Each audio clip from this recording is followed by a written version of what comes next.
Samedi 1er décembre 2018. France. Lors de son acte 3, le mouvement des Gilets jaunes prend une tournure révolutionnaire et s'affranchit de sa revendication initiale, la hausse du prix du carburant. Les aspirations sont désormais plus larges. Elles deviennent politiques et sociales. Se sentant oubliés et humiliés par les gouvernants, une large partie de la classe moyenne se fédère autour de ce gilet, objet obligatoire depuis 2008, peu cher et facilement reconnaissable. Très rapidement, les médias comparent cet événement à une ancienne révolte populaire, la Grande Jacquerie de 1358. Surnommés de cette façon à cause de leur veste courte, la Jacque, ces paysans ont exprimé une colère légitime dans une époque où la pression fiscale, l'insécurité et la guerre accablaient les populations les plus faibles. Lorsque le tissu social se démaille, le vêtement devient un marqueur des clivages sociaux. Les Jacques, les sans-culottes ou les gilets jaunes en sont les exemples les plus criants. Ce mouvement paysan s'est produit simultanément à une autre tentative de révolte, bourgeoise cette fois-ci, sous l'impulsion du prévôt des marchands de Paris, Étienne Marcel. Revenons donc sur cette crise sans précédent qui a ébranlé le royaume de France, alors en pleine guerre de 100 ans, et observons comment ces désirs de changement furent violemment écrasés par le pouvoir.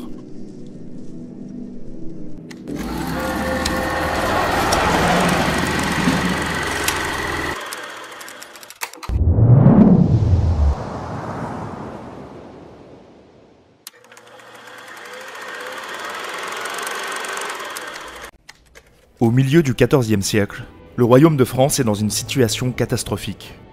Surpopulation et mauvaise récolte provoquent des famines. Une récession économique touche toute l'Europe depuis le début du siècle. En 1337, ce que l'on nommera par la suite la guerre de 100 ans éclate entre la France et l'Angleterre, suite à un conflit dynastique couplé à des tensions commerciales, en Flandre notamment, et territoriales, en Guyane particulièrement. Les défaites se succèdent pour l'armée française. Désastre naval tout d'abord. Le blocus français pour empêcher le commerce entre la Flandre et l'Angleterre est brisé par la marine anglaise. La flotte française est anéantie lors de la bataille de l'Écluse. Maîtrisant désormais les mers, Édouard III débarque sur le continent afin de mener plusieurs campagnes de pillage. Tout d'abord à Brest en 1343. Il débarque ensuite dans le Cotentin et se lance dans une grande chevauchée, pillant et dévastant les régions du nord de l'Île-de-France. Philippe VI tente de le stopper à Crécy. Les archers d'Édouard III et leur célèbre arquelon, bien protégés par des palissades, infligent une défaite cuisante aux chevaliers français. Désorganisés et chargeant sans plan établi, la fine fleur de la noblesse française est décapitée. Ce raid d'Édouard III prend fin avec l'expulsion des habitants de Calais, après un siège de 11 mois. L'Angleterre dispose désormais d'un pied-à-terre idéal pour débarquer ses troupes en France. C'est alors qu'un nouveau fléau, microscopique, va s'abattre sur l'Europe. La Grande Peste, apparue initialement en Asie, débarque en Europe par l'intermédiaire de marins génois, puis se diffuse rapidement par les grands axes commerciaux, fluviaux et terrestres. C'est une hécatombe inédite. Près d'une personne sur 3 meurt dans des conditions terrifiantes. Les citadins paniqués fuient les villes et contaminent les campagnes. Des villages sont abandonnés. L'inexploitation des terres crée des nouvelles famines. La trêve de Calais conclue en 1348 est prolongée, mettant en pause provisoire les opérations militaires. Aux alentours de 1351, l'épidémie reflue, mais les structures médiévales sont ébranlées, ce qui provoque des revendications sociales, notamment salariales, de la part des paysans et des artisans. Le nouveau roi de France depuis 1350, Jean II, dit le Bon, fils de Philippe VI, doit affronter une situation chaotique. De vastes chantiers l'attendent. Il doit restaurer l'autorité des Valois, continuer le combat contre l'Angleterre, et surtout, faire face aux conséquences démographiques de la Grande Peste. Afin d'éviter l'inflation, il bloque prix et salaires et interdit la mendicité par ordonnance. Mais cela ne fonctionne qu'un temps. La situation économique ne cesse de se dégrader. D'autre part, la légitimité de Jean II est contestée. Par Édouard III, bien sûr, mais aussi par un autre prétendant au trône, Charles de Navarre, dit Charles le Mauvais. Charles le Mauvais est dans une situation quasi similaire à celle du roi d'Angleterre. Tous deux sont descendants par leur mère d'un roi capétien. Philippe le Bel pour l'un, Louis X le Hutin pour l'autre. Mais les grands du royaume, lorsque la branche capétienne s'est éteinte, ont préféré se tourner vers les Valois, affirmant, avant même la découverte de la loi salique, que les droits à la couronne ne se transmettaient pas par descendance maternelle. Même si Charles le Mauvais est né après le sacre du premier Valois, il se considère lésé. Disposant de territoires stratégiques et d'alliés puissants, Il compte bien profiter de l'instabilité ambiante pour recouvrer son trône et chasser celui qu'il considère comme un roi usurpateur. Afin de ménager le dangereux rival qu'est Charles le Mauvais, Jean le Bon lui donne sa fille en mariage. Mais il est tenu à l'écart du conseil du roi, au détriment d'un proche, Charles de Lacerda, connétable. Comblé d'honneur, excellent chef militaire et fin diplomate, de Lacerda agace Charles le Mauvais. La coupe est pleine lorsque le comté d'Angoulême, qui aurait dû revenir à Charles, échoua à de Lacerda. Parallèlement, des négociations s'ouvrent entre la France et l'Angleterre, afin de mettre fin à la guerre et régler la crise de succession de Bretagne, où deux prétendants se querellent depuis 1341 pour le trône. Un accord est trouvé, un mariage organisé. Le conflit entre les deux grands royaumes pourrait prendre fin. Charles de Lacerda est envoyé s'occuper des derniers détails. Mais cela n'arrange pas Charles le Mauvais, qui voit la possibilité de recouvrer son trône s'éloigner. Il faut absolument empêcher l'accord. Décision est prise de se saisir du connétable. Le frère du Mauvais est envoyé pour l'intercepter. Mais les ordres sont mal interprétés. De Lacerda est sauvagement assassiné. Charles le Mauvais revendique le meurtre et dénonce les humiliations que le roi lui a fait subir. Il est rejoint par des barons normands et demande carrément de l'aide au roi d'Angleterre. Jean le Bon est acculé devant l'assassin de son favori et doit lui concéder des seigneuries en Normandie. Jean II tente d'assassiner à son tour Charles le Mauvais, mais échoue, ce qui favorise le rapprochement du Mauvais avec les Anglais. Les manigances constantes du Mauvais obligent son cousin le roi à l'emprisonner. Il lui tente un piège et s'en saisit. Charles le Mauvais est incarcéré. Ses partisans navarrais et normands, échaudés, se rapprochent d'Édouard III. Afin d'éviter une nouvelle déroute militaire, Jean II réforme l'armée. Il imite Édouard III, qui vient de créer l'ordre de la chevalerie de la Jarretière, et fonde l'ordre de l'Étoile, regroupant les meilleurs chevaliers du royaume, qui prêtent serment de ne jamais reculer devant l'ennemi. Les troupes sont régulièrement passées en revue, les armes et les chevaux inventoriés. Problème, le coffre royal est vide, et la monnaie s'effondre. Jean II convoque les États généraux du Nord, de Languedoil, en décembre 1355. Il existe également une assemblée au sud, de Languedoc, qui se trouve à Toulouse. Lors de ces États du Nord, la bourgeoisie parisienne mène la danse, par l'intermédiaire du prévôt des marchands, Étienne Marcel. Il a été élu un an plus tôt à ce poste à haute responsabilité. Il est chargé de l'approvisionnement de la ville, des travaux publics, de l'assiette de l'impôt et dispose d'un pouvoir de juridiction sur le commerce fluvial. Interface entre le roi et la bourgeoisie des villes, le rôle du prévôt devient de plus en plus politique depuis sa création sous Saint-Louis. Peu à peu, cette haute bourgeoisie souhaite être associée aux affaires du royaume, mais se retrouve bloquée socialement. Étienne Marcel souhaite obtenir une certaine autonomie de Paris et des grandes villes, à l'instar des cités flamandes. Un royaume et des municipalités au large pouvoir. Étienne Marcel est allié à Robert Lecoq, évêque de Laon, et ami de Charles le Mauvais. Méfiant quant à la gestion des impôts, exaspéré par la crise économique et les dévaluations constantes, les États imposent l'entrée de 10 députés au Conseil du roi, pour contrôler les finances. Cette première ordonnance marque une tentative de réforme du royaume par la bourgeoisie, vers une monarchie contrôlée. Mais la guerre de 100 ans qui reprend va en empêcher son application. Une nouvelle chevauchée anglaise est lancée à l'été 1356, cette fois dans le sud-ouest, sous le commandement du fils d'Édouard III, Édouard de Woodstock, surnommé le Prince Noir. Il ravage la région, jusqu'à Narbonne, puis remonte vers le nord. Le roi Jean et son armée, en supériorité numérique, tentent de stopper le Prince Noir aux environs de Poitiers. Rien n'a été retenu du désastre de Crécy. Les 20 000 Français sont à nouveau balayés par une pluie de flèches anglaises. Appliquant le principe de l'ordre de l'Étoile, ils ne reculent pas et finissent par être tués. Le roi est capturé avec près de 2000 hommes. La royauté et la noblesse sont complètement discréditées. Une rançon de 4 millions d'écus est demandée pour la libération du roi, qui vit dans des conditions confortables liées à son rang. Son fils aîné, futur Charles V, qui a fui le champ de bataille, prend le titre de lieutenant du roi, représentant en quelque sorte, devenant ainsi chef du gouvernement royal. Il n'a que 19 ans, peu d'expérience politique, et doit assumer le discrédit des Valois. On le nomme le Dauphin, terme utilisé pour la première fois, car son père a racheté le Dauphiné 6 ans plus tôt. Le terme est resté. Mais revenons au problème que doit affronter ce premier dauphin, Charles. Les caisses de l'État sont vides, pour l'armée, mais aussi pour l'administration du royaume. Il faut en plus payer la rançon du roi. Les États généraux sont à nouveau convoqués en octobre. Cette fois, Étienne Marcel va s'imposer comme le meneur d'une violente fronde. En position de force, et sous son impulsion, les États formulent plusieurs propositions de réforme. Renvoi des conseillers qui avaient dévalué la monnaie et enfoncé le royaume dans la crise, libération de Charles le Mauvais et surtout, constitution d'un conseil souverain élu, avec 4 évêques, 12 chevaliers et 12 bourgeois. Aucun crédit ne sera accordé si le dauphin refuse ces propositions. Une véritable mise sous tutelle de la royauté. Jeune, mais laissant entrevoir une évidente habileté politique, le fils du roi temporise et congédie les États. Les États de Languedoc, du sud donc, ont réussi à obtenir la frappe d'espèces nouvelles, renforçant la monnaie, mais juste dans leur région. Cette mesure provoque un tollé à Paris. Le dauphin, de retour dans la capitale, tente d'amadouer les frondeurs. Il envoie une ambassade à Étienne Marcel et somme le prévôt de se soumettre. Il refuse, appelle les Parisiens à la grève et à s'armer. Un vent de révolte souffle sur Paris. Le lendemain, le dauphin cède sur toute la ligne. 9 conseillers royaux désignés par Étienne Marcel sont destitués, l'ordonnance sur la monnaie ajournée, les États généraux à nouveau convoqués. Sous la pression, le dauphin promulgue une grande ordonnance le 3 mars 1357. C'est un nouveau système de gouvernement qui est mis en place. Périodicité des États, impôts levés par les députés, suppression des tribunaux d'exception, épuration dans l'administration, ou entrée au conseil du roi de 6 délégués des États.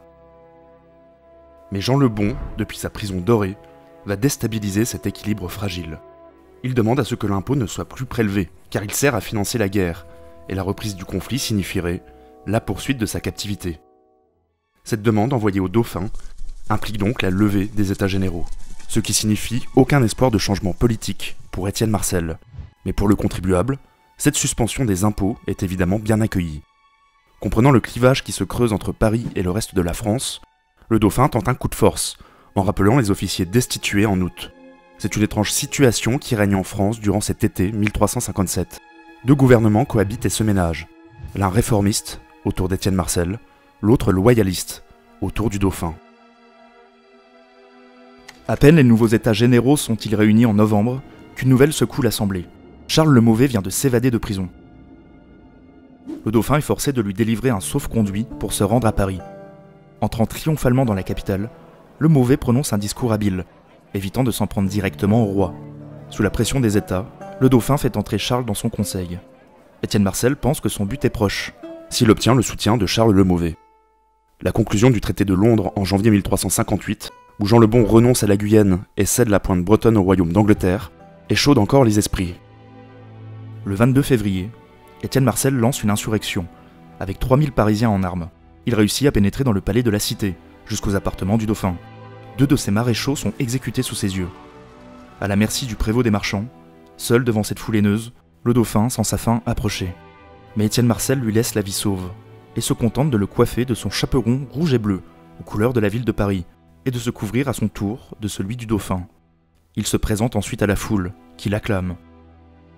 Étienne Marcel fait une erreur en lui laissant la vie sauve. Il pense pouvoir manipuler le frêle jeune homme. L'humiliation est totale pour le dauphin, et il le fera payer très cher à Étienne Marcel.